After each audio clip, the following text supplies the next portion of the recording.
All right, Joe. This is a Boys Season 4 full-blown spoiler discussion. If you have not watched the entire season of The Boys Season 4, you shouldn't be here. All spoilers ahead, Joe. And we got Tyler from JoBLo. Give us that countdown. In 5, 4, 3, 2, 1.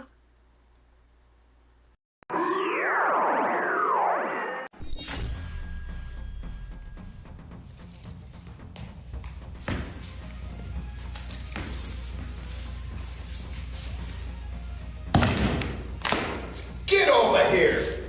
Hi, I'm martial art master Daniel Pacino. You know me as the original Johnny Cage, Scorpion, Sub-Zero, Reptile, and Smoke.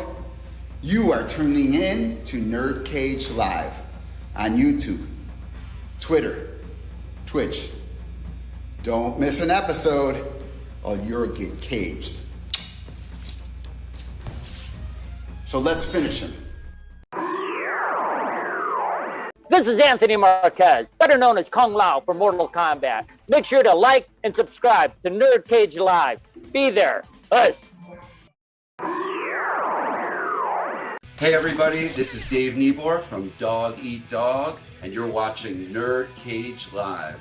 So like, share, and subscribe to this channel. These are great guys doing what they love to do. NerdCage Live and gaming are a perfect match! Shoot the J, Joe. Okay.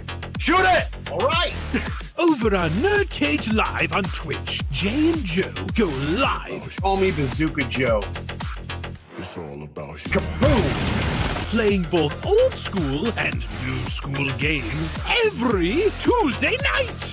Ooh, what a sight! Jay, stop looking at her face and run. But she's so beautiful. So be sure to follow NerdCage Live on Twitch. Run for your life, Joe. Run for your life, Joe. Running. Run faster. Oh no, Joe. The galaxy's doomed because of you. To scratch your gaming itch. Oh, nice kick, Joe. Thank you. Yo, that's diabolical. Wait. Yo! That's twitch.tv/NerdCage Live. Hi, I'm Leah Montalongo, the OG Sindel. Please like, subscribe to NerdCage Live. This is Ernie C. from Body Count. You're tuned in to NerdCage. Can you like and subscribe?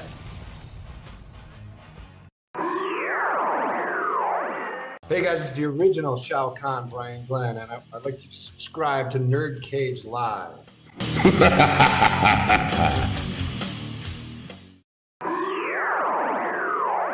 It has begun! If what you say is true, the Shaolin And the NerdCage? could be dangerous.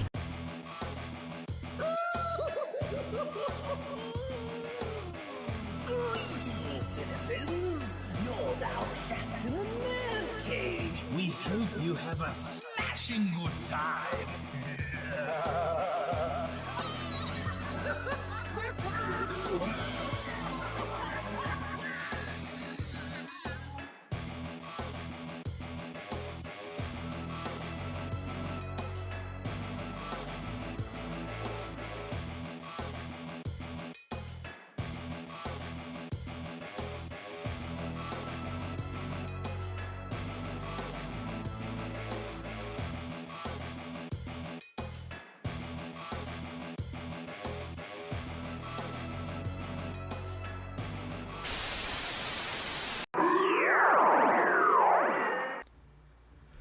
You're now about to witness the strength of geek knowledge. Hello and welcome. That's right. Once again, you are trapped in part 2 of season 5 of NerdCage Live. This channel is a celebration of all things pop culture, including one of the greatest shows ever, The Boys. If you're new to the channel, please hit that like button and subscribe. Help us more than you know.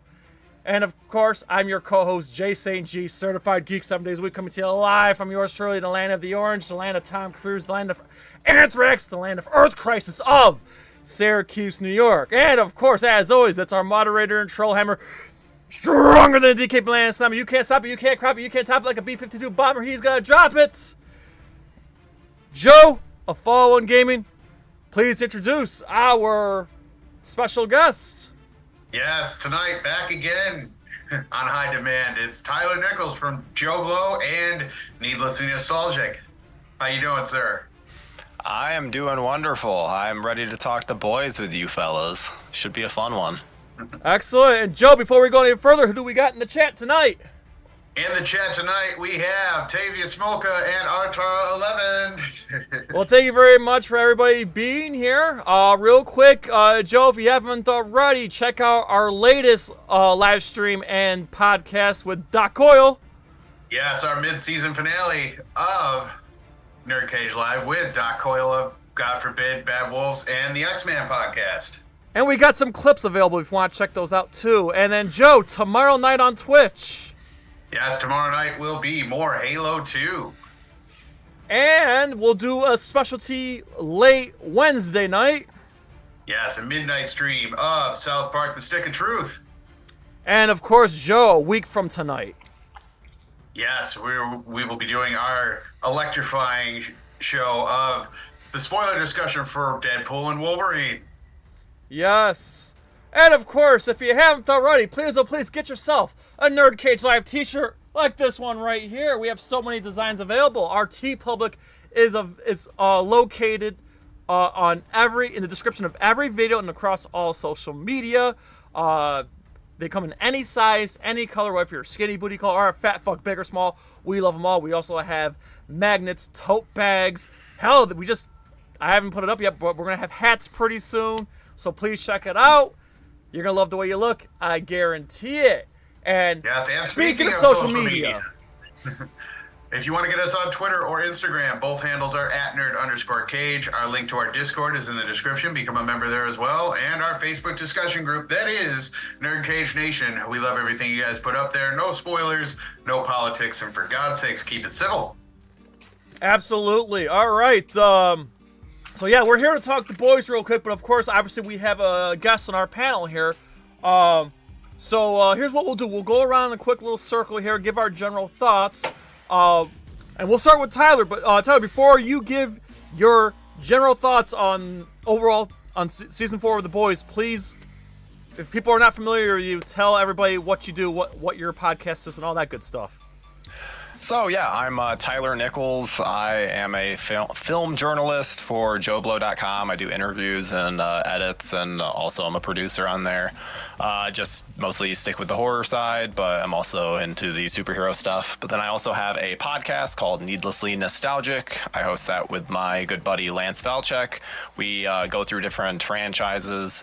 Right now we're going through the John Carpenter filmography, and it's been an absolute blast. And yeah, in terms of The Boys, I've watched this show since the first episode, kind of fell off from it, and then started up again. And I had to watch a whole recap for this little discussion that we're doing because I actually saw this season 2 months ago because Amazon was nice enough to give me a screener very, very early. So I have been sitting on this season for 2 months because I binged it all in about 2 days. So I am so ready to be able to talk about this with you guys because for me, this was probably my favorite season next to the first one. I loved how they set things up. They kind of set things up in the first half to kind of piss people off and then have great payoffs, whether that was like Kamiko and Frenchie, where it seems like, oh, we're not going to get them. And then it's like, oh, actually, they're setting it all up perfectly. And then we're finally getting payoffs with like A-Train. A-Train is getting his redemption arc finally. The Deep is getting his like anti-redemption arc. So, and I really loved the inclusion of Sister Sage in this season. I thought that she was absolutely wonderful as a character and really brought a great dynamic to the season.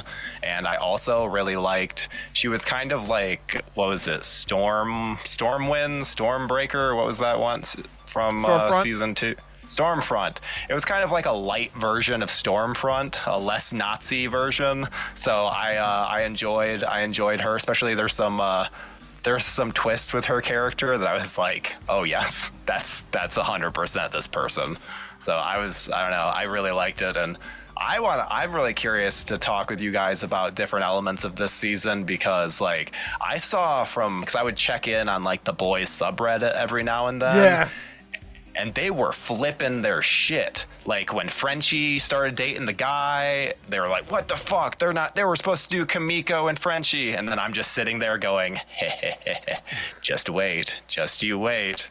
And then they got very upset about the whole web weaver torture stuff, which I thought was fantastic. That's why I watch The Boys, is for this like weird shit. So, but yeah, that's my general thoughts. I loved the season. I loved where it went. They very clearly went with it being an election year. There's a lot of parallels, and yeah, I thought it was very, very cool. How the fuck do we follow up with that? All right, Joe. Okay. Your general thoughts, my man. I'm gonna sidestep that a little bit, because I enjoyed season 3 a little more than I did season 4. However, it is a nice transition to, what will be season 5, which is the end game of The Boys. So it was a nice fill in, and it gives us that transitionary period that we need. So it was nicely done. I'll give it that. All right. I'm more in line with Joe here. This actually might be my least favorite season. Hold up, don't at me. Even though it was my least favorite season, you gotta understand how fantastic this show is, how great these first 3 seasons were. Isn't a bad season, How great Gen V was. Even come at me. I really even loved Diabolical, the cartoon series that they did. But this was still really good. My thing about season 4 is that there were peaks and valleys. When we hit the valley, it was like, oh, okay. But when we hit them peaks, it was like, I'll just say this: episode 4 of season 4 may have been the best episode ever made. The one where Homelander's gets his revenge on the lab people. Okay, yeah. That may have been the best episode ever fucking made for The Boys, but I thought the first 3 episodes were a little lackluster. Then we get a few other dips. Then we got that twist with Jeffrey Dean Morgan, and then we couldn't ask for a better finale. So it was an up and down season for me overall, but it was still a really, really great season. I just feel like seasons 2 and season 3 were better, but I still really enjoyed the hell out of season 4. And I will line up with Joe right here. I'm so excited to what they have lined up for season 5, like the setup. So yeah. But I totally understand where Tyler's coming from, and we're gonna get into it. So that being said, let's just go back to that 4th episode, guys. That may have been the best performance from Anthony Starr as Homelander. Just the intensity of him, just with the squirt and throwing those dudes in the oven, and just like. That was like the one time where we were like rooting for Homelander, even though you don't want to root for Homelander, but that was like the one time I caught myself like, yes, you were actually sympathetic to him, and I think that was the best fucking episode of the entire fucking series. Like wow. And yeah, I actually watched the whole season twice. So I don't know where you guys want to start. I just wanted to bring that up right there, that that 4th episode may have been the best episode ever for me. Yeah, I mean, I agree that, that's the best Homelander performance we've gotten. As for best of the series, I mean, I'm still partial to the Hero-gasm episode from season 3, but, I'll give credit where credit's due, and that was, it is the best episode of season 4 in my opinion, so. I'll give it that. That's fair. Yeah, I think the great thing about the episode too is that it actually gives Homelander some, it gives a little bit more reason to why he is the way that he is. Yes. He was poked and prodded for all of his teenage years, and Like it's something where it's like, oh yeah, you do start to feel slightly bad for him, and obviously you don't feel bad for him very long because he takes things to such a degree. You're like, whoa, yeah, settle down. And like you mentioned Anthony Starr's performance, and like he does. I've always think that he is like the best actor on the show because of how much he's able to do so subtly, and especially with his eyes. But there's so much with that episode from a writing standpoint and even an editing standpoint, how they build the tension for like there can just be a line that he says where then you're like, oh no, the entire dynamic of everything has changed. Like, oh, everyone is going to die. Because there's a certain point where you're like, okay, is there going to be someone that gets out of this? Is there going to be someone that has a little bit of like, I don't know, empathy that Homelander has empathy towards? And it's like, no, not at all. Everyone's going to die, and they're going to die in such terrible, awful ways. That was even better than the airplane scene from season 1. Like, the airplane scene, There are moments in that episode where I can't remember her name, the woman that runs the whole thing there, where you kind of have a sense that he may still be a little fearful to her, but it's very short-lived. He's able to overcome it very easily. So I thought that was kind of cool. Like, oh, there's somebody that Homelander's actually afraid of, and then is like, no, I'm just going to kill her. Because he takes that fear as a threat, so he immediately he recognizes that. There's a moment where he recognizes like how he's acting. It's like, oh, this is not cool. I need to cut this weakness out, and cutting that weakness out is obviously just killing all of those people. It's just so funny. Like we've seen like a transition with Homelander, kind of like I understand like he's always been like the focal bad guy of the entire series, but I feel like we went from like in the first couple, especially in the first season, where it was almost like a cat and mouse like chess game between Butcher and Homelander. It was like a chess game, and we went from that. Homelander became so unhinged that he's like not really like plotting anymore. He's just reacting. He's no longer plotting. He's just reacting, and that's what makes it scary, because he's the most powerful being on the planet. And when he's acting like that, it's like there's like you can't.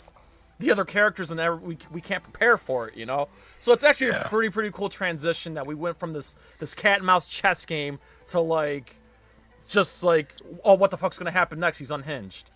Yeah, and not only that, but I know this is purely intentional, but I kept getting Green Goblin vibes from him, you know, looking in the mirror, talking to himself and all that stuff. I think that was purely intentional to like do that little parallel to Green Goblin. I'm pretty sure that's what they were going for, and that was very nicely done. So I think the great thing with Homelander is it's always, I mean, the whole reason for his existence is, what if Superman was bad?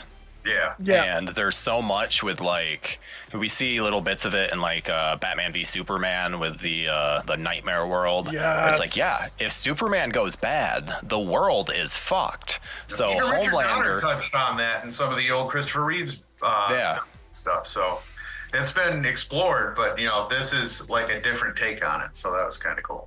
It almost does feel like Injustice in a way, because every character does kind of... I mean, obviously, we got Tech Knight, by the way, who's also in Gen V. Tech Knight was basically Batman. I guess in the comic, he was more like Iron Man, but because of Batman's popularity, they kind of leaned on the Batman thing. Obviously, a twisted version of Batman, but like... But it's just kind of cool, like, and then obviously Queen Maeve's, you know, take on Wonder Woman and so on and so forth, and obviously the Deep's Aquaman. So this to me, this is like the closest thing we're ever gonna get to like Injustice, you know. And Billy Butcher's kind of like what Batman is in Injustice, basically. No. Well, and I should say too, I never watched Gen V, so I have no connection to any of that stuff. So there were I guess I'm aware of the people at the end. It was just I was just saying of like, I just had no connection. It was more there were basically three major connections I can think of. One, I think in episode 3 or episode 4 there was like a TV news flash that talked about what happened on camp. Joe, remember that? Where they're talking about what happened on campus? That was the season finale of Gen V. That was the one connection. If you didn't watch Gen V, it's okay because it doesn't really affect anything. Tech Night was in Gen V. And then, of course, what you just said, the ending where everybody's getting captured, that was in Gen V. Those were the only connections. So in other words, Gen V wasn't required viewing. But if you did watch it, you're like, oh, okay. But it's not required viewing, which is kind of nice because that's something I wish the MCU fucking did. Where the MCU's like, everything's required viewing. This Gen V wasn't required viewing. It was more like a bonus. If you watched Gen V, you got a little bit of a bonus. And it's almost the same thing with and Diabolical's the same thing. I'm sorry to interrupt you. Diabolical, the cartoon. There's one big connection that I could see, and this is gonna go right into the spoilers here. You remember how like we saw the reveal of Butcher's power with the tentacles and the cancer, right? Yeah. Super cancer. Jeffrey Dean Morgan said it was super cancer. That was a direct reference to Diabolical. There was an episode where this old man was dying of cancer and his wife injected him with compound V. And that cancer. So yeah, there is a direct reference there to what super cancer is. Like super cancer is a thing if it's cancer's linked with compound V. Yeah. So yeah, so there were minor connections from the Gen V and Diabolical in this season, of season 4. Gotcha. Yeah, that's all I could like point out. Like I know because like I said, I was just listening to another podcast this morning about it. So those were all the direct connections. Yeah, and I love some of the loose parallels that they do. I mean, even I don't know if this was a direct parallel or if this was just kind of something that I picked up on, but that one scene when he takes Webweaver and rips him in half, I think that was kind of a nod to his fatalities in Mortal Kombat 1. Oh yeah, that was definitely a Mortal Kombat fatality. It's like they don't. Amazon doesn't always like to tote Warner Brothers stuff, but every once in a while they'll let it go. Oh god, Webweaver was so disgusting. Yeah. that was like the grossest shit. The dark version of Spider-Man, for sure. Oh yeah, absolutely. that was fucking. Oh god, that was so gross. Another great reference. I'm sure you guys know they said, remember how they were talking about training A-Train? The movie's gonna get shelved, but we're gonna get a tax write-off, which was making fun of the whole Warner Brothers and Batgirl thing.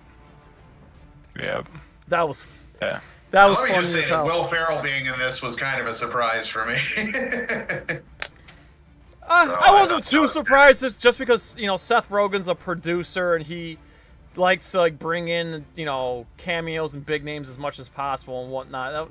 It was funny though, like, the training A-Train, the what do you call it? Like the stereotypical like sports feel-good movie, but it's just so badly done, and I thought it was funny they really leaned into that. That was great.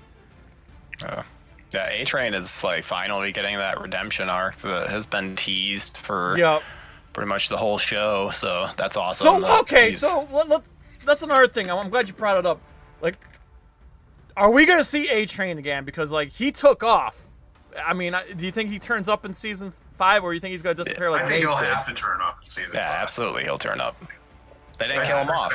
Give everybody that's still in it, their obvious screen time. So. Well, I'm hoping. I'm not gonna lie. Like now that we're getting this great like redemption arc from him, but I'm kind of hoping that he plays in a key role. I hope he plays a key role in taking down Homelander. I really do. I want to see A-Train at least have some kind of his hand in the end game of Homelander. I hope so. Anyway.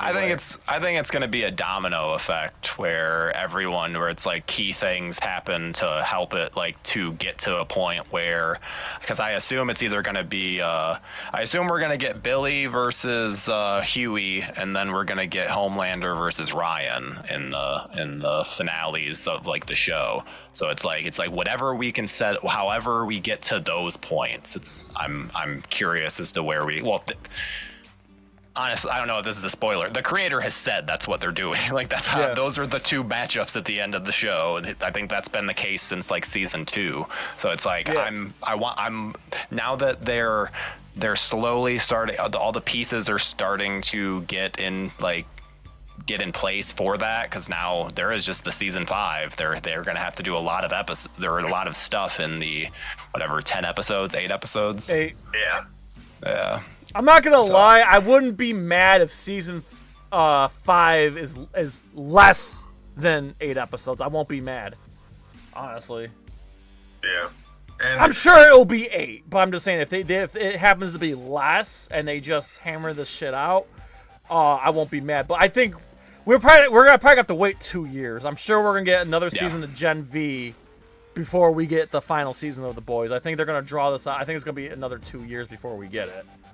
At least 100%, it's not coming for at least 2 years, just based on, because they filmed season 4 2 years ago, and like they haven't even broached filming season 5. So all they said is they gave us the announcement season 5 was coming, and then they said season 5 will be the last, which is good. I'm glad they're ending it.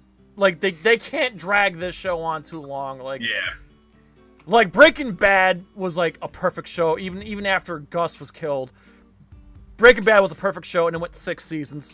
Better Call Saul went 6 seasons. Like I feel like 6 is like the gold standard. Like you don't need to go more than that. So I'm really happy they're ending it with 5. And if you want to include Gen V kind of like weaved in there, you can. So yeah, I think they're ending it when they have to. I'm glad that they're not like one of my favorite shows, Sons of Anarchy. They dragged that on too long. Like they should have ended that quicker than they did. And it's just the main narrative that will be ending. There's still Gen V will still exist. They're creating The Boys Mexico, which is in pre-production. Like there's there'll be spin-offs. There'll be definite spin-offs. Yeah, I mean, like look at the fucking Walking Dead. Like The Walking Dead's still going on. It's like, come on, like how much longer are you gonna keep going with this fucking show? That's like a prime example of like that overstayed its welcome and shit, you know. So I'm glad that they're saying this is season 5 is it. I've written it to 5 parts. That's it. Boom. And like I said, if they want to give us spin-offs, fine. I'm fine with that. So there's a back to Ryan real quick. I really loved that scene where I'm sorry, what's that woman's name there? The woman that Ryan accidentally killed there. I don't remember her name. Oh shit. From season 3 Barbara. there. You're pulling me way back. Yeah, I know. Grace. Sorry, That's Grace. Thank you. I really just love that scene, and I was just like, I just love when Billy's like, "Hey, don't tell him everything. Yeah, he's not ready." Blah blah blah, and then, she told him all that stuff about Homelander, about the airplane and whatnot. What makes me excited because we just mentioned we might get that Ryan versus Homelander showdown, but remember it was Ryan that kind of like didn't kill Stormfront, but like almost killed Stormfront, I guess you can say, but like just to show you how powerful Ryan can be. So that's why I'm like pretty excited. Like, oh my gosh, I cannot wait to see what's going to happen potentially with Ryan and Homelander there. So I'm kind of glad they're kind of building up that showdown and whatnot. Yeah, they've been building up the fact that like Ryan is stronger than Homelander. They've been alluding to it for several seasons at this point. I think Billy has even said that's like what their whole plan is based around, is Ryan being stronger than Homelander. So it's like it'll be interesting to see. Which also too, I wonder if they want to have that little break so that then Ryan can age up a bit. Possibly. Yeah, I got to point something out. I'm assuming, did they dub in Ryan's voice because of, he's getting older? I feel he's a twin, isn't he? I think they use twins for his character. I mean, I was not aware of that. The kid that plays Ryan is actually a twin. He's a twin, but it's just one actor that plays him. The other twin doesn't. Okay. I feel like I read something in an article somewhere that they swap them in and out. Nope, it's just Cameron that just plays Ryan. But they've had because they've like. I know there's a picture floating around with Anthony Starr in both of them, so I wasn't sure. Yeah. Now it is just the one. Now, obviously, we're thinking we're not gonna see this for at least another 2 years. And you just mentioned the kids getting older. Do you think season 5 is gonna be a time jump? They could, because they all got arrested at the end, so it could be a thing where it's like, yeah, they've been rotting in jail for a year or two. But then also, I don't think they're gonna do a time jump because Butcher's cancer is a ticking time bomb. Oh, true. Oh yeah, because they said he's got less than 6 months to live. Yeah. Okay, So I gotta say it. I had to say it, and this is going into spoilers here, man. I'm with Butcher. Butcher did the right move. Victoria is too dangerous to keep alive. She's scary. She'll pop your head with. She can pop a person's head within a millisecond. Butcher did the right thing, and I love that he did that, because it's like that's who he is. He's always gone against the grain. He's thinking for the greater good. He's gotta fucking do this shit, and we see Victoria get ripped in half. Oh my god. Tavia had 2 questions in here. One for you, Jay. It's go for it. Do you think the series will end the same way as the comics did? Because I really don't want the show to follow the comics' terrible ending. Well, I haven't followed the comics, and at this point I'm not going to, because I don't want to get spoiled by anything. I'll just say this: I don't think they're gonna go based on the comics, because they keep making all these changes. Obviously, one of the biggest changes was Stormfront being a man in the comics, and obviously a woman in the show. So I think they go in their own direction. So I don't think they're gonna go. I don't think it's gonna end the same way the comics. I don't think it's gonna end the same way the comics did. And what was the other one? This is, I think, more for Tyler than anybody. It says, how will the boys in Mexico work? That's a great question. I think that it's just going to be the boys set in Mexico with different superheroes, and they've kind of alluded. I think Homelander has been in Mexico once. He got the it was back in season 1 and 2 where they were setting up these terrorist superheroes, and so I'm sure it'll just be lower stakes. Smaller, I hope it scope. involves a Mexican drug cartel and soups. Let's go. that would be tits right there. As far as I've seen with this show, they're big on political satire, and I have a feeling that borders will be an issue in that one. Yo, what'd you guys think of Billy ripping Victoria in half? Oh, I was all for it. I was kind of sick of seeing her, to be perfectly honest. Not that she's a dry character, but it's a threat that is unneeded. So it was probably good to take her out. But it immediately shows that it was the wrong move, because Sister Sage is like, yes, my plan. This is what I wanted all along. But then it's like, fuck, yeah, now they don't have a president that can stand up to Homelander, and Homelander can just do whatever he wants. Shit. You know what? I actually love how that all went down. Like you said earlier, Tyler, it was that domino effect that just transpired. That shit was insane. And and obviously, Sage was planning the whole thing even after the fact that she was shit canned and fired. She still plotted, and everything that she planned, she saw through. Yeah. And I want to talk. Jay, I know you're a big fan of the Jeffrey Dean Morgan Kessler reveal. And how it's done. I think that they did a really good job, because it didn't really get teased throughout. It's not like did you notice that no one's interacting with Kessler? Because they were very smart about Butcher was always alone when talking to him, and there's little things that then made that reveal so much better. The moment that he turns and starts talking to Butcher's other figment of his imagination, Maggie. Isn't that it? Is it Maggie? No, Rebecca. it's not Maggie. It's Rebecca. His wife. Yeah, his wife. So then it's like, holy shit. It's that's a fucking twist. It's a great moment. Yeah. That's a fucking twist. Something that M. Night Shyamalan is terrible at. I'm sorry. That was a fucking twist. And like you just said, it was more fun rewatching. When after knowing, it's kind of fun to watch after the fact too. So But yeah, you're right. Like I didn't like pick up on it like right away. But as soon as like he said, "Shut up, Rebecca," then I was like, "Wait a minute." that was like the moment it clicked. Like I'm like, "Wait a minute." Oh God, that was so. Like I said, there were peaks and valleys for me. That was a fucking peak. That was a peak. Yeah. That fucking twist, you know. And dude, Jeffrey Dean Morgan's just so fucking awesome. He is. Not to bitch him. I know we have an anti-Snyder person over here, but man, I wish we could have seen Jeffrey Dean Morgan as Thomas Wayne Batman. Oh man, I would have loved to seen that. But yeah, he's great in everything. He's just he's cool. He's a cool motherfucker. He's great. And I don't even like The Walking Dead, but Jeffrey Dean Morgan's fucking awesome. Also, I want to talk about how what do you guys think is going to happen to Ashley next season? She took that Compound V. Yeah. We saw. Really she took it, but we didn't see what happened with like what superpower she's gonna get. And from what I understand, well, from what I understand, like her hair was already gone. Yeah. Yeah. Remember season 3, she took the wig off. Remember Homelander made her take the wig off. So yeah, because from what I understand, like Compound V really only works in like children.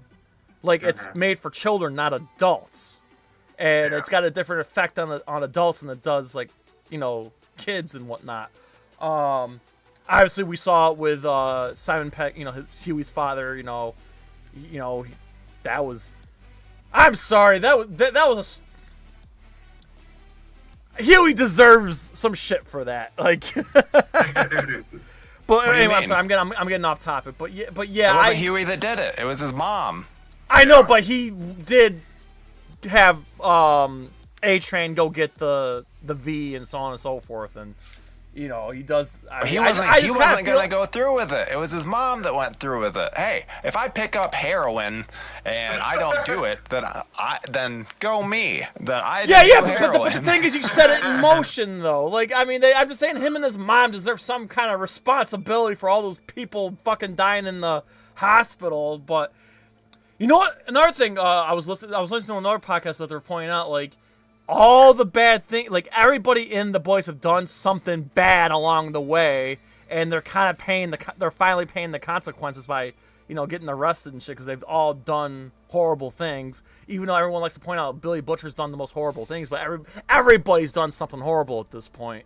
So, you know, but yeah, I'm really curious to see what's going to happen. You know, like I said, one of the burning questions is what happened when she took the V. Where the hell did I know A-Train took off, but where the fuck did A-Train go? And where the hell is Ryan? Because we didn't see where the hell fucking Ryan went either after he took like.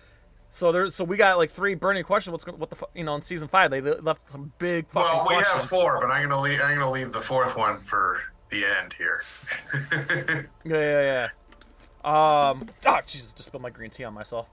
I want to talk about the shapeshifter kidnapping Annie. Because it really finally, because I feel like, unfortunately, the actress that plays Starlight, I feel like has unfairly gotten shit on.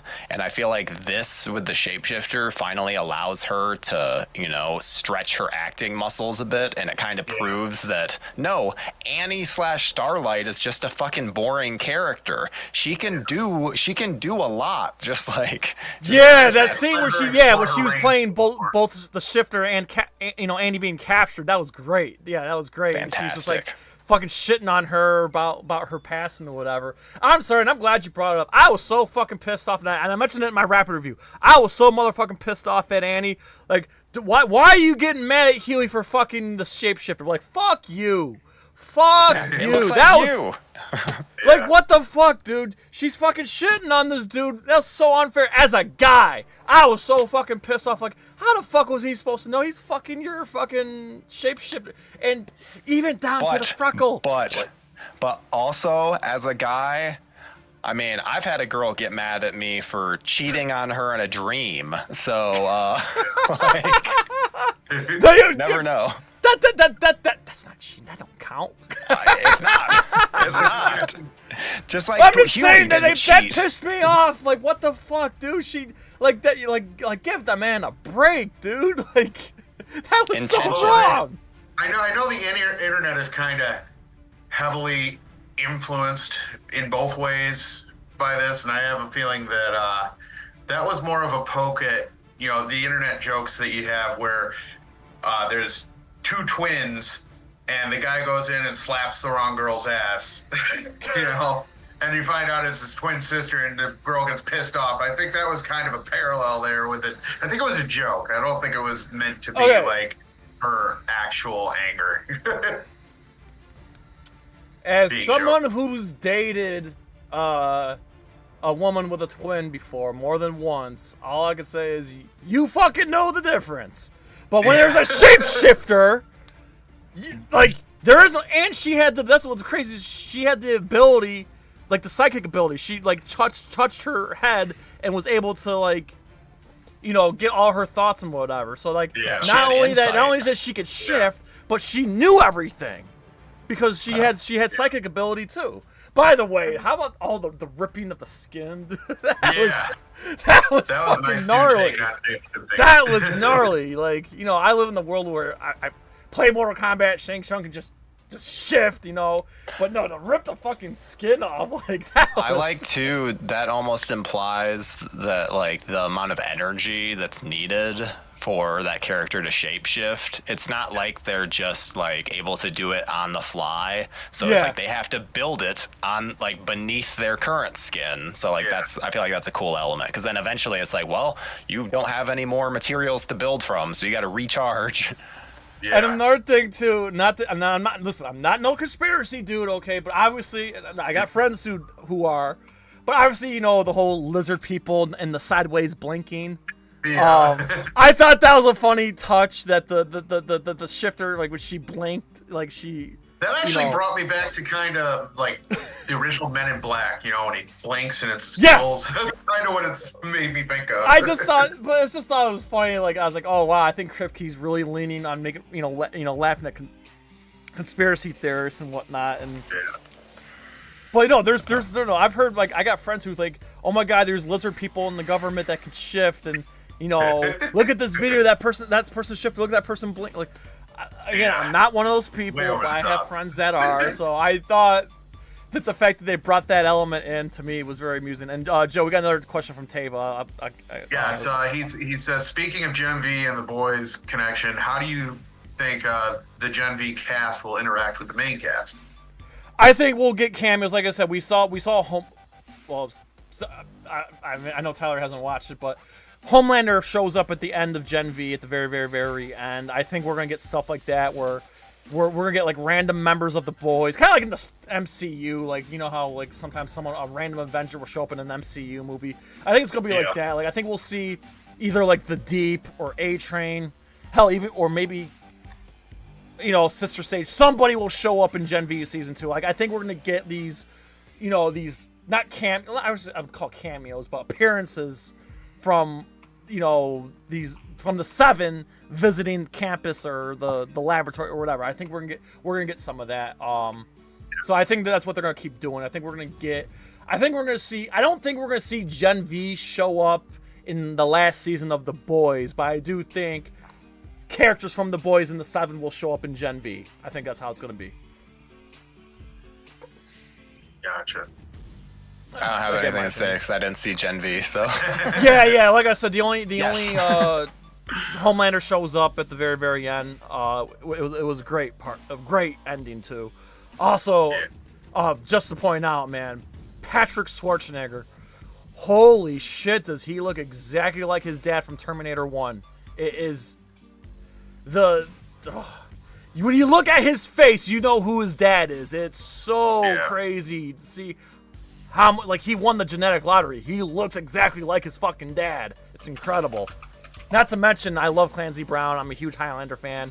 Clancy Brown being in the show was really awesome too. I mean, it's just sad that that one actor passed away in the motorcycle accident. So I'm assuming they're gonna recast him. I'm sure they're gonna, you know, they're gonna have to recast him. They can't just write off his character.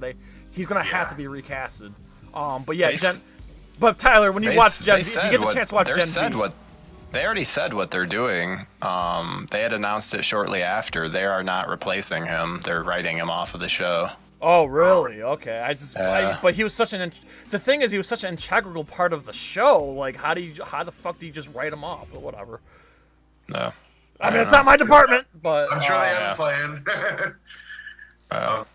I would trust them. They've been doing good writing so far, so I assume that they'll manage. I mean, I'll just say Gen V's not as good, but it's still really good as The Boys. It's not as good, but it's good.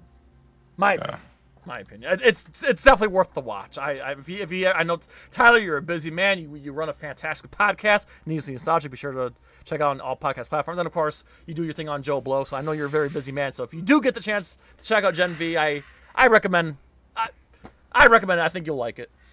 Nice. Yeah, I'll check it out. Now, let's talk our most shocking moments of this season, because there were quite a bit of them. I know, Jay, I'll just throw one out there. The whole tapping of the brain thing when it comes to Mr. Sage. I can't do it. Once was enough. So when I rewatched it, I had to look away. I'm not watching that shit again. I don't like shit going near my eye, okay? Fuck that shit. I can't even watch that fucking scene from A Clockwork Orange where, he's I can't do it. I can't. Don't fuck with my eyes, all right? And I don't. That was so.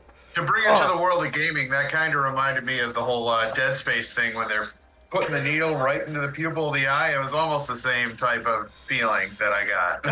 So, don't fuck with my eyes, dude. Yeah, that was. I won't call it a shocking moment. It was just more a gross out. It was just I can't watch. I think they had a lot of those in this, especially with Web Weaver and where his webs come from. I know I think that meme, Jay, which I thought was funny. And, I have one. I have a shocking moment that we haven't talked about. All of the barn animals having Gen V and flying around and killer sheeps and shit. Where I was like, that was funny. This is the boys. This is the boys. Yeah, that was awesome. I enjoyed that. That was funny as hell. Funny as hell. Not every day you see sheep flying around. Well, and in terms of twists too, the scientist guy, because they had found his leg, that reveal of Butcher had fucking taken his fucking leg and had taken the guy, that was pretty awesome. He's like, you're gonna make more of that virus. Butcher's my favorite character. Carl Urban, God, such a great actor. Such a fucking great actor, man. He's great at fucking everything. So yeah, I was kind of earlier on where Butcher was just struggling with struggling with the cancer and all that. So I was so happy to kind of see him everything coming together with him being Butcher again. Jeffrey Dean Morgan say, "That's the Butcher I know." That was great. And like I said, I'm glad again to bring it up again. Him and taking reins and killing Victoria. I'm like, yes, that's Butcher right there. Yes. Do that shit. I love, Billy Butcher's the ultimate anti-hero, man. He's he makes the hard decisions. Fuck yes, dude. I was slightly disappointed in Grace's death. I felt like it should have been more brutal because he accidentally hits her, but I feel like there should have been part of her skull that was hanging off. Yeah, because we saw there's that moment where you're like, wait, is she actually dead? I feel like it should have been oh no, she's 100% dead kind of thing. So because remember, kind of point out to remember the part where they were filming Ryan and he shoved that dude and he flies over to the building. Yeah. That was gruesome and shit, but with Grace, I don't know. You're right. I think that was kind of, It was very lackluster. Yeah. Which, I mean, even thinking, because that was in the finale, right? Or was that the second that was to the last? finale. Yeah, that was part of the finale. So, the only thing I can think of is maybe they didn't want to do it too over the top to that, because they knew they were doing it with Victoria later in the episode. So then it's save their big, shocking, violent death for Victoria. But that's the only thing I can think of. Also, I just loved throughout the whole season that. It's actually been a trend through the whole show, but Huey's always getting covered in blood from somebody. I think they actually had a thing where they were asking him questions and stuff in an interview and everything, and they were like, oh, well, who gets covered in blood the most? And it was almost a standstill between Huey and Homelander. Yeah. Because either one, you're always seeing them blood covered for one reason or another. I have to ask you guys because I thought that what's her name? Her name is Queen Maeve. I thought Queen Maeve was technically still alive. Didn't she? Yeah, we just. She is. What happened? So remember, she's the one that jumped off the building with. Because I just rewatched it. She jumped off the building with Soldier Boy, and then that was like that was her out. And of course there was footage. Rebecca saw the security footage of her still alive, and she burned the tape and said, "Just let her go."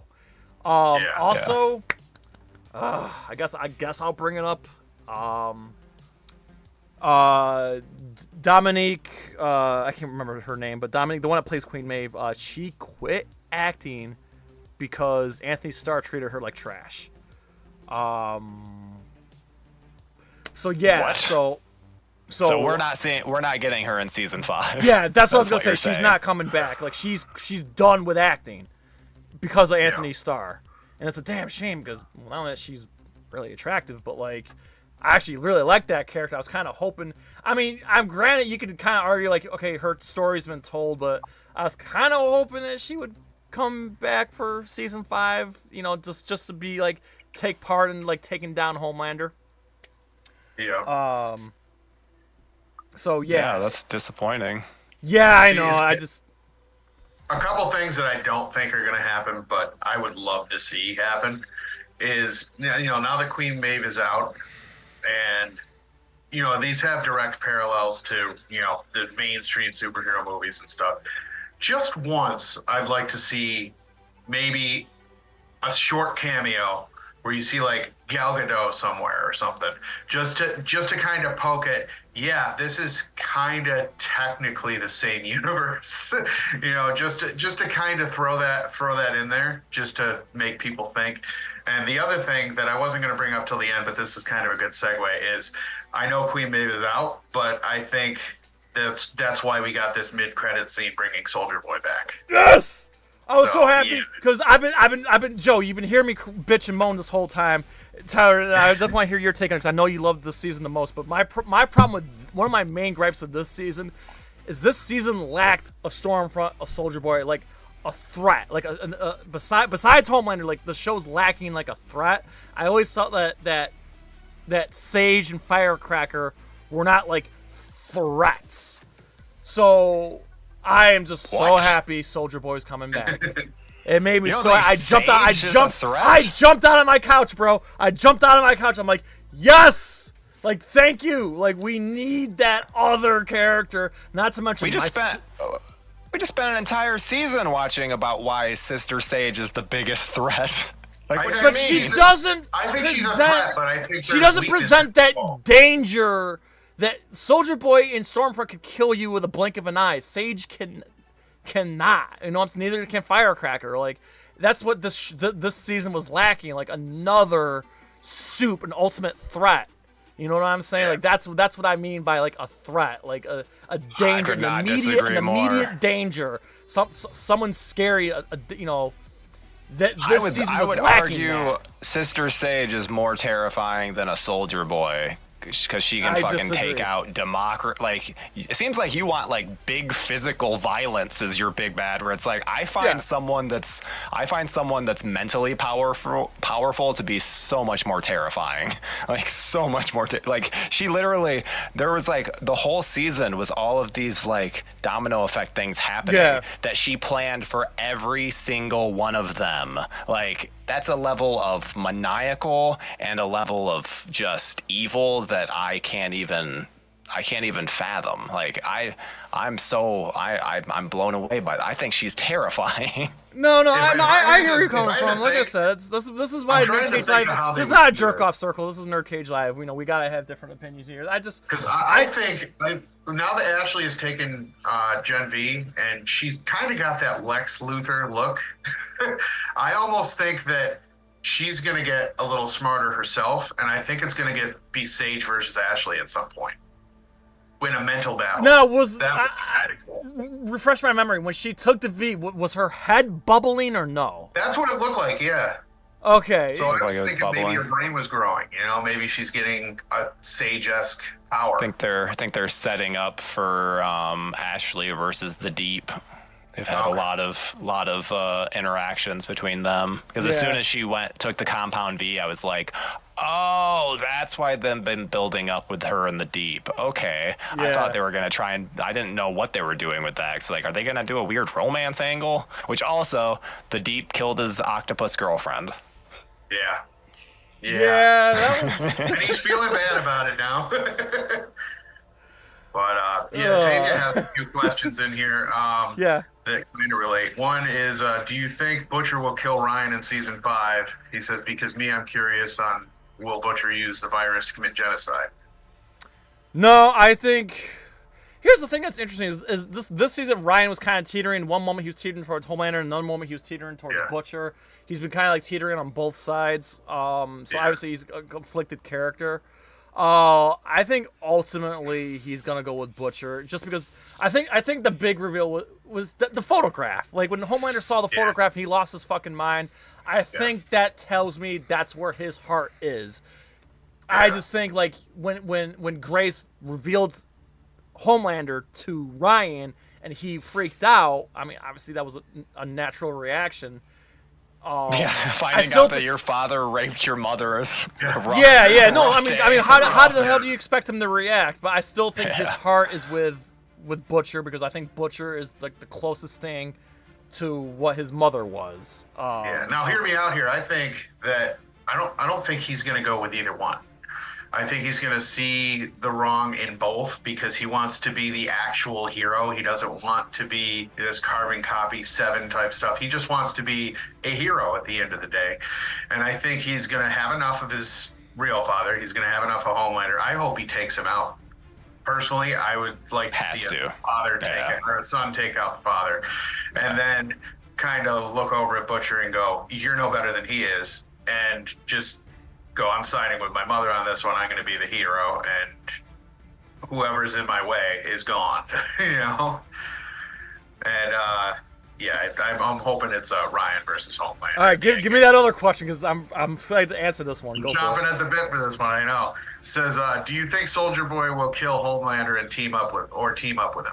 All right, before I answer that question, I just want to say one thing I didn't get to say is my single favorite moment of the entire series was in Season 3 when Soldier Boy said, "You're a fucking disappointment." That's my single favorite moment of the entire series, and Season 3 is still my favorite. So here's what I think, and you guys, we can debate this. I think Soldier Boy will be forced to team up with Homelander against his will. I think he'll be forced against his will. They're gonna wake him up and gonna say, okay, hey, do you want to go back in the box, or do you want to go with Homelander? That's what I think they're gonna hold some kind of carrot and be like, okay, if you want out of the box, you're gonna help Homelander and you're gonna restore order in America. You're gonna restore order That's what I think. I think he's gonna be forced against his will to team up with his son. That's just my opinion. Yeah, what do you guys think? I think that too, and I also think because of all the parallels that are drawn with Marvel and stuff, I wouldn't be surprised to see. You remember in the first Avenger when Captain America's going off and doing all the government stuff for them? I have a feeling he's going to be used as a weapon in that way, and you're going to see Soldier Boy going off and fighting wars and doing this, and and it's going to be kind of Homelander pulling the strings. Yep, I thought they were going to do a Winter Soldier thing with him, where it's like Homelander's going to have some phrase, something that like can utilize him for. Yeah. But again, I'm excited for him. I'm stoked, because I'm not gonna say I didn't see it coming. I'm just like, but as soon as I saw like the coma, the box or whatever, chamber and shit, the cylinder, whatever, I knew. I'm like, oh my god, dude.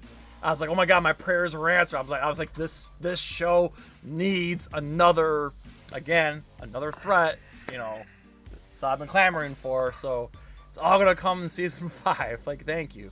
Like I said, I'm kind of in agreement with Joe. Like I know you view Sage and whatnot as a different threat, Tyler, but I just feel like with what Joe said, I think season 4 was just good. It's a setup. Like everything is a setup for this final showdown. So, I'm gonna say right now, I think Soldier Boy is a shit character, so I didn't really give a shit when he showed up. So I was just like, okay, whatever. All right. I ain't mad at you. I ain't mad at you. I'm not mad at you. I love the character. I think he was a great Going off villain. of that though, they mentioned that Jared Padalecki is going to be. They've like teased that he's going to be in season 5. Do you think that it's going to be an actual like something, or do you think it's just going to be them getting him in and then killing him immediately? No, they'll find a way to get him in. I don't think they're gonna kill him immediately. I think he'll be. You're gonna be a waste. some kind of character. Like I don't know. We'll see. Yeah. I mean, like I said, I don't know what other soups in the comics they haven't done yet, because haven't read the comics. So, I can't speak to the end of the comics, but I read the first 2 volumes of the comics, and I would say the comics are better than the show, and I really like the show. Yeah, and as far as Tavia's question here on if we'll see Stan Edgar again, I have a feeling we will, just if for no other reason, because we kind of have to see him as a light promotion to, I mean, he's going to be in, what's that? The frig is that movie? The movie that's coming up tomorrow. Captain America. No, Brave New World or whatever. No, the end all be all, the fucking... I don't know. Aren't we talking about Giancarlo Esposito? No, yeah, because he's in Captain America. Yeah. He's in that, but he's the bad guy in that. What the fuck is that movie? I don't know why it's escaping me. It's another one of the Secret Wars. That's what it was. I thought, isn't he going to be in that too, or no? Secret? He's just in Captain America: Brave New World. That no one in the cast of Secret Wars has been announced. Gotcha. Yeah, because not to mention that he was. That's not even the next Avengers movie. No, I know that. I was just. Not only that, but he was part of the reshoots and the rewrites too. Yeah, they made him the new villain. Yeah, so I think to keep him in the public eye, they might bring him back for season 5. He just doesn't have a completion to his arc, and now his daughter was killed by Butcher, so he's going to be out for revenge. Yeah. Plus, he's Giancarlo Esposito. I know. I've always seen you him have as to like bring the him biggest back. threat, to be honest. And as lukewarm as his character can be sometimes, I still think he's got power to pull strings in the back. You know? Yeah, and it's because of how Homelander reacted to him. Like, you get to see Homelander, like, take down a jet, and then you see his interactions with this guy, and you're like, oh, he's acting very timid around him. He's acting like he has all the power. That's very interesting, because he just looks like just a guy. Yeah. For sure. But I think that's all I have for... Yeah, I'm trying to think. I guess, what did you guys think of Kamiko finally speaking? Oh, yeah. Big fan. Yep. I mean, I've been waiting for her to speak the entire freaking series, so... I love that actress, and she's so Karen, good. Like, she's so beautiful. Oh my goodness. Yeah, she's and amazing. she has such a vibe to her that just works in that role, and she has like this almost like golden retriever quality. So then with the fact that she's just so violent and like this violent mute, it works so well. So I'm very intrigued by like a Kamiko who can actually express herself, because I assume she's not going to be like full on speaking in season 5, but I assume she'll say words. It's just kind of funny. Like it's almost like that the word that she spoke was no. We talked about that in Planet of the Apes.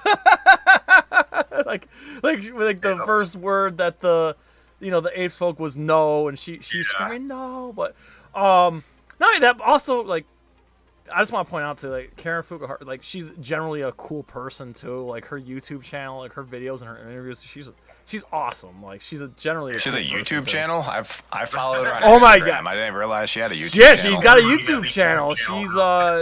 She's like interviewed like all the cast members of The Boys. She's like interviewed and there's just she has videos of her going out and doing like she seems to be a cool person. So one thing that we didn't really touch. I'm just gonna say this. I'm not a fan.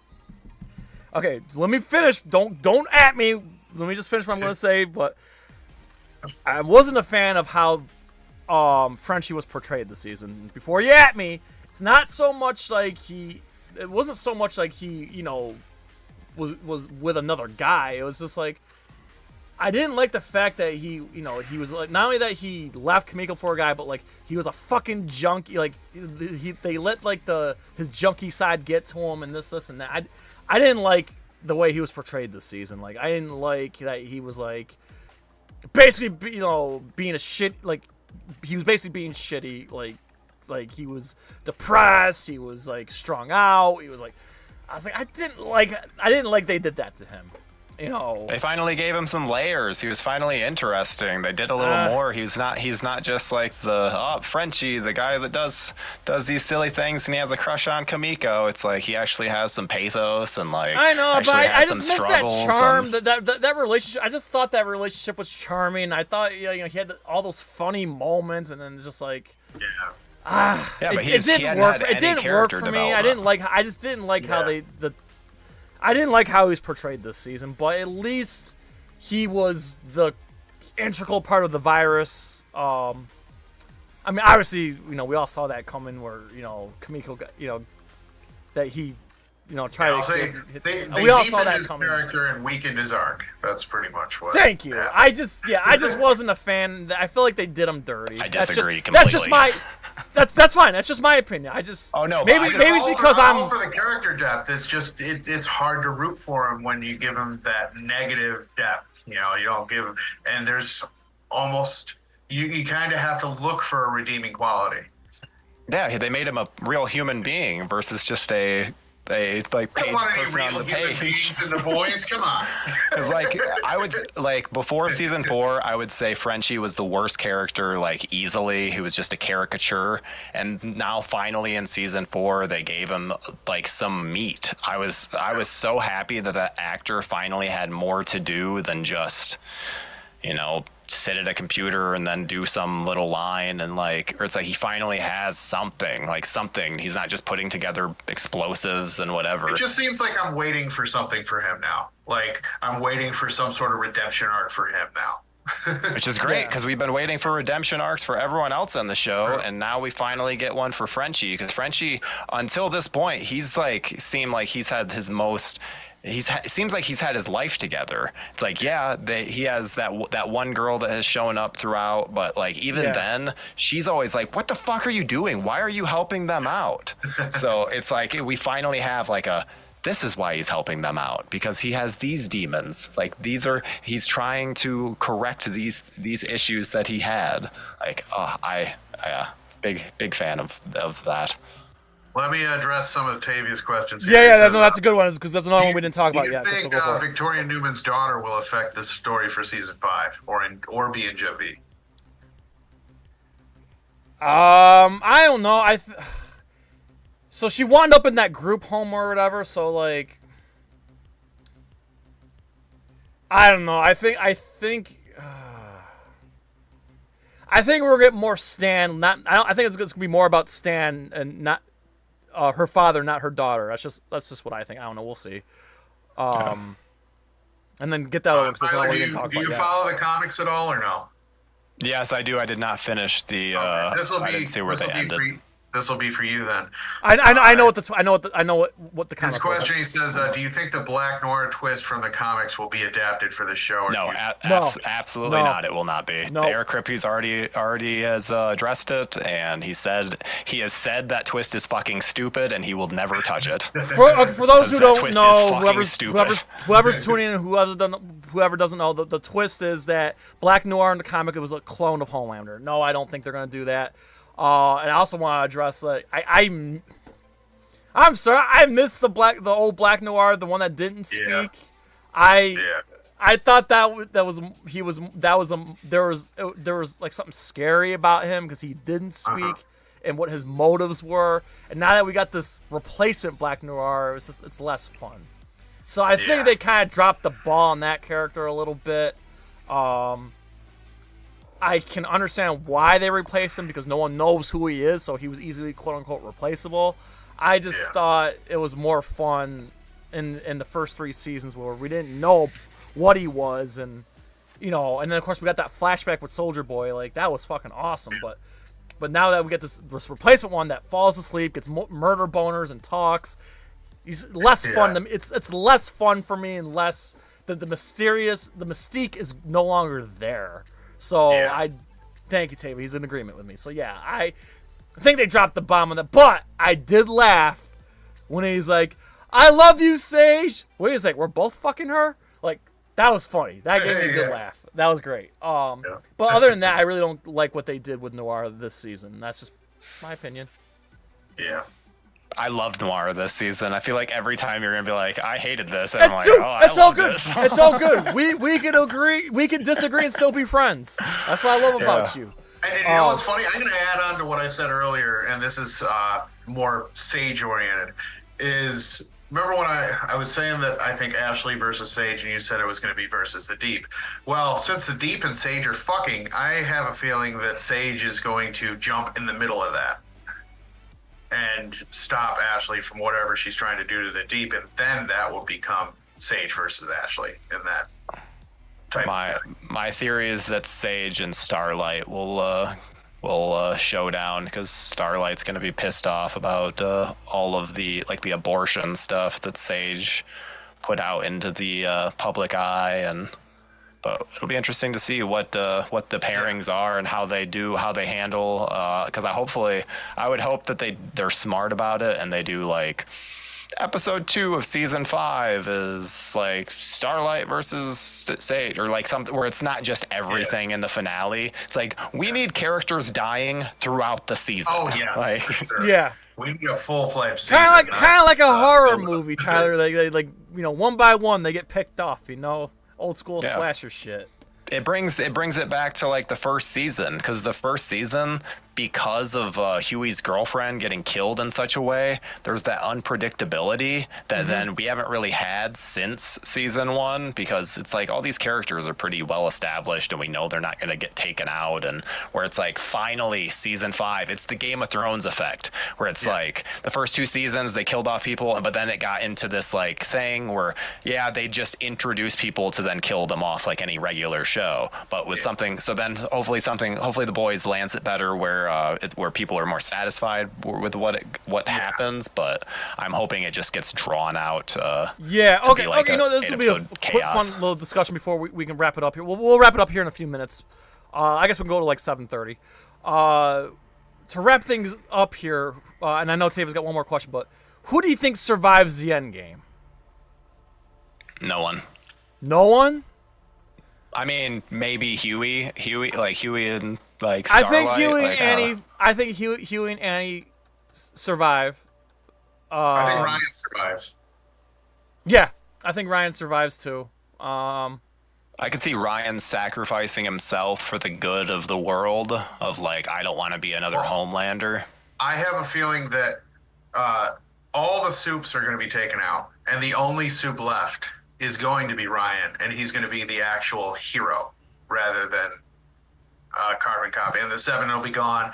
Vought will probably be destroyed in some way, and it just becomes a one superhero universe with Ryan.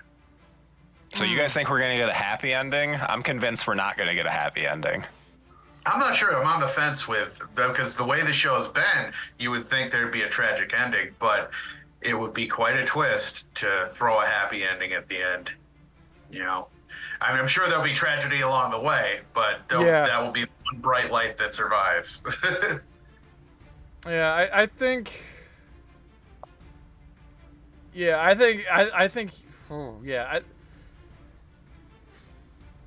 Okay, I'm just gonna say I'm just gonna pick my 4 that survive. I think it's gonna be Huey, Annie, Sage, Ryan survive. I think everyone else dies. Also, I think Firecracker, we saw her coughing and shit. I think she's gonna die from the meds, from the breast milk shit. I think she's gonna die from the from her meds. Okay. Yeah, that'd be a nice little twist. Yeah. Especially with how much it's been taking her out in the final couple episodes. Like, that'd be great. Yeah. Yeah. Yeah. And I just want a big shout out here to Atrioc. I've never seen you in the chat before, so thank you for stopping by.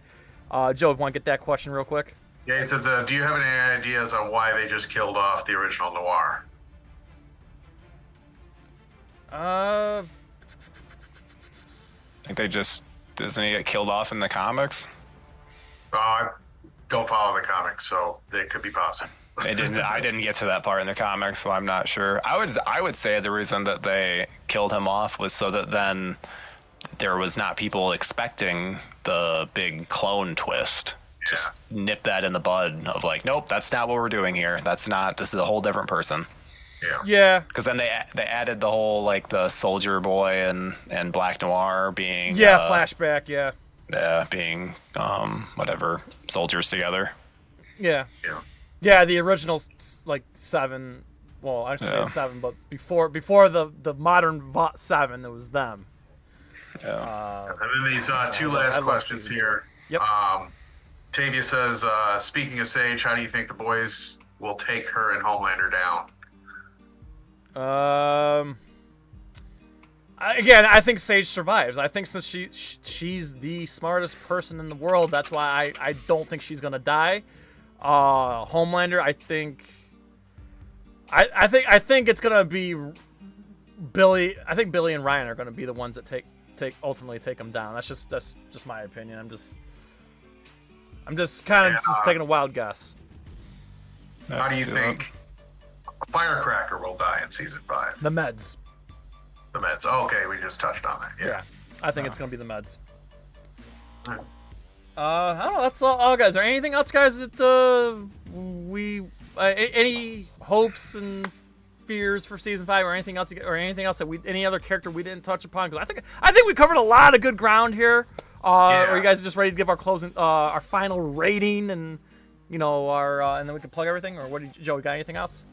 Yeah, because I don't think there's any other characters we haven't said anything about, so I'm pretty and sure. And Atrioc, thanks for subscribing too. Helps us a lot. Appreciate it. We're trying to get to 4,000 subscribers by Christmas, because we may or may not be doing another charity stream pretty soon that we'll be announcing shortly. All right. Surf Ninjas. Shut the fuck up, Tyler. So what we'll do, guys, we'll give our closing thoughts. We'll all each give our rating 1 through 10, and we'll go from and plug whatever we got to plug. So, Tyler, go ahead. What did you think overall is season 4, and what would you give the final rating, man? And plug whatever you want to plug, my friend. I absolutely love this season. I like that there were so many payoffs from just everything getting set up, even from season 1 on. I think that, especially during season 3, I was starting to kind of wait for. I was getting frustrated with like, okay, why is this A-Train story not progressing? Why is this Deep story not progressing? Why is Frenchie still the same? Like, there's these things where I was like, oh, why? So then finally in season 4, I was like, oh, I feel like this is what I've been waiting for. Yes, they went hardcore with all of the characters and like developing them and making sure that they have satisfying arcs for the conclusion for next season. So I was really happy with this, and I'd give it a 9 out of 10. Very well said. I guess in terms of plugs, Needlessly Nostalgic. Make sure that there's new episode every Friday. This upcoming Friday, we are covering John Carpenter's Christine, and it's an awesome episode. So make sure to check that out. But yeah, that's really all. And of course, be sure to check out JoBLo Originals and JoBLo Horror Originals, and of course JoBLo Celebrity Interviews, where you can see more of Tyler's work on JoBLo.com, which I edit some of those interviews. So.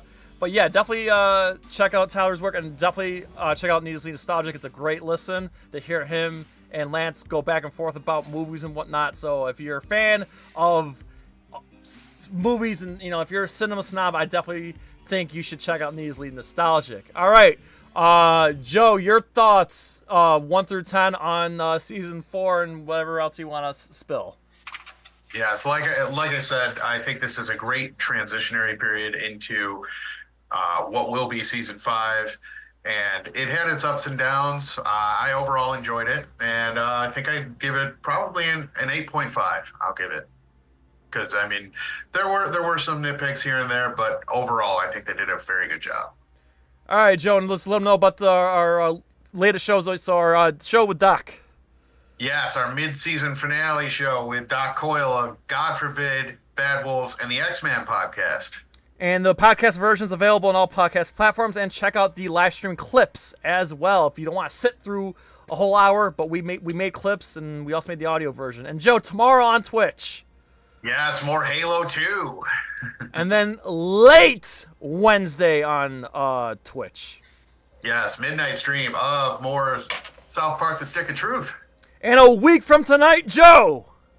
Yes, our Deadpool and Wolverine spoiler discussion reunion show. Yes, and joining us will be Mark Withers, our original co-host, as well as Dion McGill, Wild Band, and of course my friend from NewYorkStateMusic.com, the editor, Pete Mason. This should be a really fun discussion, spoilers and all. We cannot wait to get in. Joe and I are seeing it Thursday night, so let's go. Yes. All right, and my overall thoughts, again, I'd probably lean between an 8 and 8.5. I'm teetering. I'll go 8.5. I think, again, this season had peaks and valleys for me. When the in terms of The Boys, when it had its valleys, it had its valleys. I thought the first 3 episodes were a little to get it going, but see, the episode 4 with that whole revenge plot was amazing. That twist with Jeffrey D. Morgan was amazing. And, of course, the finale was amazing. So it had its peaks and valleys. And like Joe said, this sets up for what is expected to be a great series finale for Season 5. So I think with its ups and downs, I'm going to give it an 8.5 out of 10. Not my favorite season. I still think Season 3 is my favorite, followed by Season 2. And then Season 1, and then this season. Just because it's my least favorite season doesn't mean I didn't like it. I just feel like, this was still a great season. I just felt like the other ones were better. Pales in comparison. Yeah. So that being said, please get yourself a NerdCage Live t-shirt like this one. We have more designs as well. Again, any size, any color. Whether you're skinny booty color or a fat fuck, big or small, we love them all. We go from small all the way to 5XL. We got hoodies, we got magnets, tote bags, hats on the way. Hell, we even got goddamn pillows. And so, again, check out our TeePublic. You're going to love the way you look. I guarantee it. So, again, just want to say a big thank you to NerdCage Nation. All that. And, of course, speaking of NerdCage Nation, Joe. Yes, if you want to get us on Twitter or Instagram, both handles are at nerd_cage. Our link to our Discord is in the description. Become a member there as well. And our Facebook discussion group, like Jay said, NerdCage Nation. We love everything you guys put up there. No spoilers, no politics, and for God's sakes, keep it civil. Absolutely. All that is in the description on every video. So again, thank you very much to everybody. Boys Season 4. I mean, if you haven't watched it, go watch it. I also highly recommend check out Gen V. Check out fucking Diabolical, the cartoon series. It's if you need your fix for more boys while we wait for this final season to arrive in like 2 or 3 years, that was something that might be able to keep you busy. But again, thank you to everybody in NerdCage Nation for tuning in. Thank you to everybody in the chat for hanging out with us. Thank you to our new subscribers and whatnot. And thanks to our followers on Twitch. We'll be on Twitch tomorrow. This was a lot of fun, guys. So as always, we please ask you to like, comment, subscribe, ring that bell, spread that shit like Compound V. So to you I say, from yours truly, the land of the orange of Syracuse, New York, to all of our friends around the world at NerdCage Live, and Neasley Nostalgic, as always. Enjoy life, stay safe, eat your vegetables, do your push-ups, go to the gym, all that good stuff. Good night, God bless, and have the best day of your life. Good night. And stick around for our awesome Twitch promo, and we will see you guys tomorrow on Twitch. See ya! NerdCage Live and gaming are a perfect match. Shoot the J, Joe. Okay. Shoot it! All right. Over on NerdCage Live on Twitch, Jay and Joe go live. Call me Bazooka Joe. It's all about you. Kaboom! Playing both old school and new school games every Tuesday night. Ooh, what a sight! Jay, stop looking at her face and run. But she's so beautiful. So, be sure to follow NerdCage Live on Twitch. Run for your life, Joe. Run for your life, Joe. Running. Run faster. Oh no, Joe. The galaxy's doomed because of you. To scratch your gaming itch. Oh, nice kick, Joe. Thank you. Yo, that's diabolical. Wait. Yo! That's twitch.tv/NerdCage Live. Ooh, trying to get out of the nerd cage, are ya? Well, before you go, hit that subscribe button. And if you're really intrigued, ring that bell. Thank you for dropping by. Until next time, tell everyone you know about NerdCage Live!